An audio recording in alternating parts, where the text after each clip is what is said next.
Em Provérbios capítulo 13, no verso de número 12, a gente lê o seguinte: a esperança que se adia faz adoecer o coração, mas o desejo cumprido é árvore de vida.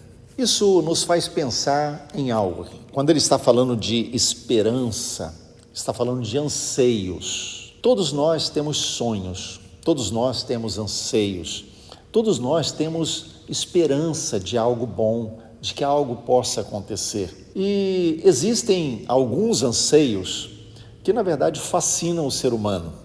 Por exemplo, você já ouviu falar da famosa fonte da juventude? Na verdade, existem histórias, até filmes na busca da fonte da juventude, que nada mais é do que a fuga da morte, escapar da morte.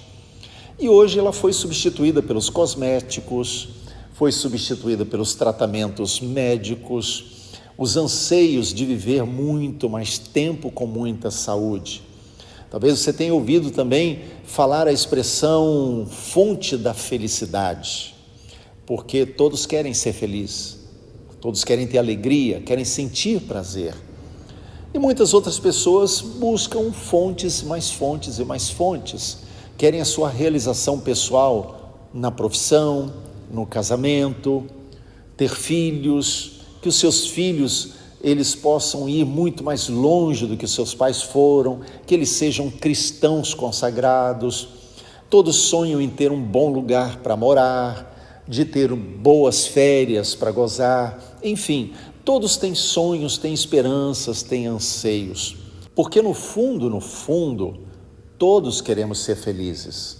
O grande problema é que muitos tentam alcançar a felicidade fora do relacionamento com Deus. Então, para cada busca legítima, você sempre corre o risco de fazer a busca do legítimo numa fonte falsificada. E tudo que Satanás quer é fazer com que eu e você tentemos encontrar a satisfação fora de Deus. Um dos anseios mais profundos do coração humano é o de ser apreciado por Deus, ser apreciado pelos outros. A maior fortaleza na mente humana nessa área, para que a pessoa encontre de fato a sua plena realização como pessoa, tem a ver com o medo da rejeição e traumas de vergonha, ou seja, o fruto da alienação, de ser rejeitado, de ser excluído, é aquele sentimento de não pertencimento, de não receber amor na medida que cada um precisa, porque todos nós temos a necessidade de sermos amados, mas muitas vezes recebemos numa porção muito menor do que aquilo que nós necessitamos, e isso acaba gerando dentro de nós, em menor ou maior nível, aquele sentimento de rejeição, ou o trauma da vergonha, que vem pelo sentimento de inadequação. Então, por exemplo, Adão, depois que pecou, ele se escondeu. Por quê? Porque ele reconheceu que estava nu. Por que ele reconheceu que estava nu e teve que se esconder? Ou seja, ele se sentiu inadequado para estar na presença de Deus. A visão errada a respeito da própria identidade, de quem eu sou, quem eu sou para Deus, quem eu sou diante das pessoas, quem eu sou na minha identidade mais profunda. Pensa no filho pródigo, por exemplo. O filho pródigo, ele foi embora de casa porque ele não tinha noção do amor que o pai tinha por ele. E quando ele quer voltar como empregado, porque a visão que ele tinha de si mesmo dentro da casa era muito inferior do que a identidade real que ele possuía. Tanto é que quando ele volta, o pai dá a ele vestes novas, dá a ele o anel de identidade da família e dá a ele sandálias novas para os pés, mostrando que ele tem um propósito na vida. Então, essas coisas, tanto rejeição quanto vergonha, são bloqueios, são prisões que muitas vezes nos impedem de alcançar a vida na plenitude que Deus planejou para nós. Muitas pessoas, então, por causa do medo, da rejeição e também por causa do trauma da vergonha, começam a buscar a sua satisfação de serem plenos através de métodos ou meios ou caminhos errados. Então, um jovem, por exemplo, que tem essa carência na alma, começa a buscar num namoro permissivo, passando da conta nas intimidades, porque tem a necessidade de ser aceito. Muitas vezes, para ser aceito pelo grupo, pelos amigos mais chegados, abre mão dos seus princípios cristãos, porque tem a necessidade de ser aceito, o medo de ser rejeitado. E aí é que muitos entram pelos vícios, na bebida, no fumo, nas drogas, a incapacidade de dizer não para as pessoas. São aqueles que muitas vezes, para serem reconhecidos, eles postam belas fotos para terem muitas curtidas, para estarem em evidência nas redes sociais, para serem vistas, para serem conhecidas no meio das mídias sociais. Então, quando a gente pensa nisso, nós vemos que, na verdade, isso tem a ver com uma carência da alma.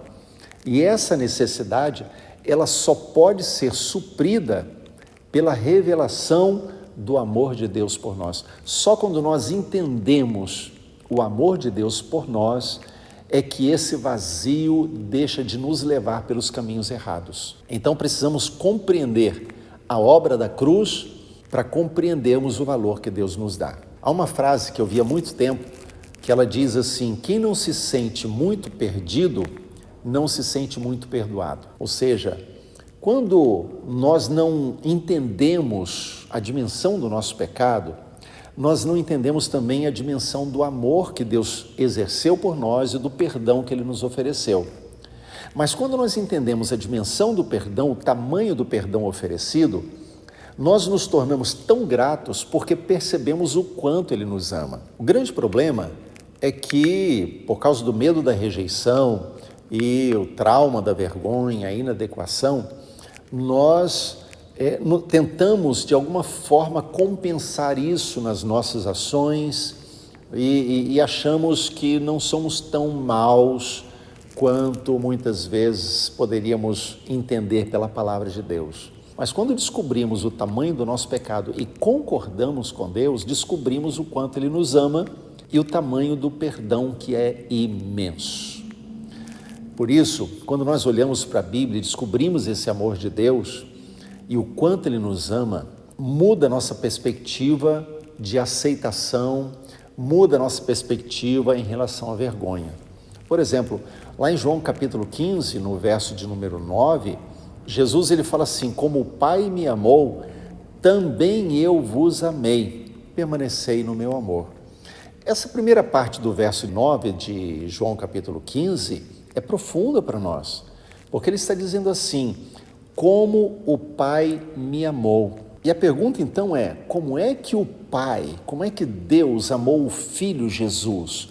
Com amor pleno, infalível, eterno, todo-poderoso, um amor que não se pode entender nem medir. Então, o mesmo amor que o Pai tem por Jesus é o mesmo amor que o Filho Jesus tem por mim e por você. Quando isso entra na nossa alma, no nosso coração, preenche aquele vazio e paramos de correr atrás do reconhecimento de pessoas. Paramos de buscar por caminhos errados preencher uma carência da nossa alma.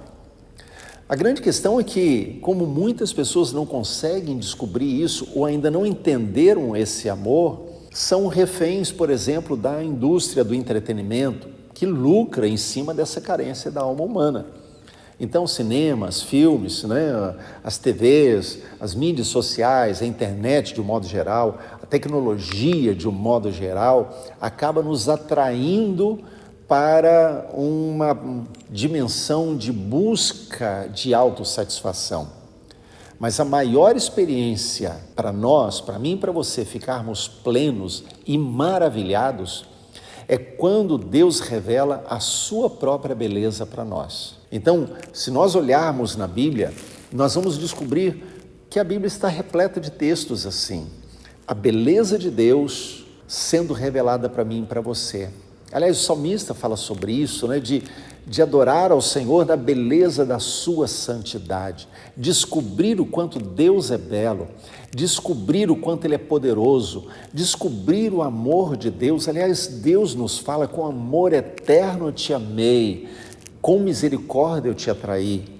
A Bíblia nos diz que Deus nos buscou com cordas, com laços de amor. Ou seja, quando nós entendemos esse amor, a nossa alma começa a ficar satisfeita, a carência, ela começa a se dissipar. Davi, ele foi o grande rei de Israel. Davi foi alguém que se levantou para ser um libertador de Israel diante dos inimigos, principalmente os filisteus que se levantavam na época de Saul. Então ele se tornou o grande líder, o grande rei Davi. No entanto, quando nós olhamos para a vida de Davi, e ele é chamado segundo o coração de Deus, nós descobrimos um coração sensível para Deus, voltado para Deus, fascinado por Deus. É por isso que Davi, a primeira coisa que ele faz quando ele chega ao reino, ao trono, é trazer a arca para Jerusalém, porque a arca representava a presença de Deus. Então Davi queria trazer a presença de Deus para Jerusalém. E ele vai buscar a arca. Na primeira vez é frustrante, mas ele volta, busca e traz definitivamente a arca para Jerusalém. Ele ama isso. Mas o Salmo 132 traz uma revelação do coração de Davi. Ele diz: eu não vou descansar, eu não vou dormir, eu não vou subir para a minha cama, enquanto eu não preparar um lugar para a presença do meu Deus. Então, quando ele fala isso lá no Salmo 132, ele revela que ele estava fascinado pelo Senhor. Ele podia ser rei, mas ser rei não era tudo. Ele podia ter toda a riqueza do mundo, e ele podia, como rei conquistador que ele era, mas aquilo não era tudo. Ele conseguiu destruir os seus inimigos, dominar os seus inimigos, mas ser vitorioso sobre os inimigos não era tudo. Ele sabia que ser tudo era estar com o Senhor, era a presença de Deus na sua vida. Por isso Davi se tornou um buscador, por isso ele era segundo o coração de Deus, porque ele era um buscador pela presença de Deus. Eu não sei quais são os anseios que têm movido a sua vida, eu não sei exatamente o que tem movido o seu coração, ou quais são as carências que têm feito você buscar satisfação, mas eu quero dizer para você, Jesus, Ele quer se tornar a única fonte de alegria, a única fonte de aceitação, a única fonte de prazer, a única fonte de realização para você. E eu quero dizer que quando você encontra Jesus, não sente necessidade de mais nada. Qualquer outra fonte se torna secundária. Como Davi descobriu, reino é secundário, vitórias nas guerras, secundário, ter dinheiro e riqueza é secundário. Porque a verdadeira realização está em encontrar Deus, descobrir o quanto Ele nos ama e que Ele é aquele que nós precisamos de verdade para sermos completos como pessoas.